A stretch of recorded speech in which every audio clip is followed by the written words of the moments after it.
race on his hand. Well, as you see, the moment of truth is about to happen. Brainteaser, the last we looked at, 6 to 10. Divine Act, 11 to 10. And away they go in the 200,000 rand winner-take-all Gosforth Park Challenge. That's Piers Stradum and Brainteaser on the left-hand side. And on the right-hand side, in the red sleeves and the red cap, Charles van Boemer and Divine Act.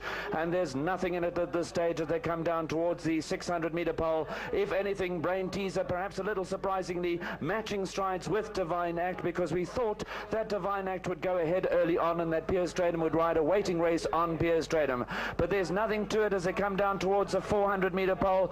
Brainteaser possibly just the edge and going slightly the better. Divine Act is already starting to feel that right-handed whip, as you can see, but there's still nothing in it because the two are locked side by side. Now Divine Act starts to respond. Stradum's had to go for the stick on. And look at this. This is absolutely unbelievable. Divine Act has quickened away from Brainteaser, and when you consider that Brainteaser has won his first two starts by 16 lengths, there's no doubt we have a champion on our hands. Dick made a hack of Brainteaser, and Michael As is going to have to eat his words because this is a racehorse, Divine Act. Quite right, Graham. It's unbelievable how good Divine Act must be. Brainteaser's work at home, he murders top division horses like Hamilton Hill, Golden Climb, Cavalan. This afternoon he couldn't hold a candle to Divine Act.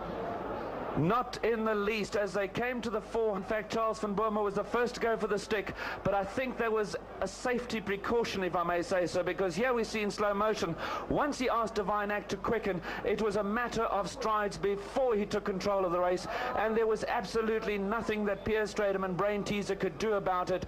Here we see Divine Act striding away. He won his first race in 56.85. I fancy the time will be thereabouts again. There's the victory salute from Charles van Boemer, and it is 5 lengths. And the merit of this performance is something we've got to look at, Robert, because we have to remember that Brainteaser won his debut by 10.5 lengths. He then came out in the Snow Crayvachen Juvenile Handicap, and he gave Hooves of Gold a 6-length beating. Michael Azzi rates him the best horse he's ever trained. Cliffy Otter, as you said before the race, was a little bit more reticent about his remarks. He simply said, this is the fastest horse in South Africa, and I don't think we can doubt him now. Yes, Graham, how good, I don't know. Brainteaser beat Hooves of Gold, that Durban Nursery winner, by 6 lengths. He got beaten a similar margin by Divine Act this afternoon. That makes Divine Act something like a dozen lengths better than a Durban Nursery winner. One thing I would like to say, perhaps Piers Stradum made a mistake by letting Brainteaser stride it with Divine Act in the early stages. Might have done better to have sat behind him.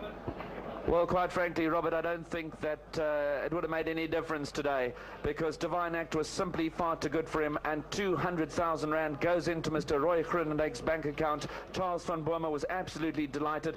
Cliffy Otter, of course, must be smiling from ear to ear, and Michael Azzi, well, he's got to go back to the drawing board.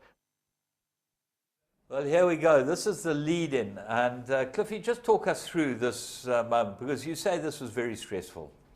It was, absolutely. You know, it just, even though it was, I can just imagine what it feels like having the favourite of the July.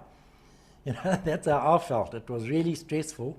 Those two guys, Roy on the That's left? Hans Ehrenstein. Yeah. That's his brother-in-law, leading it in with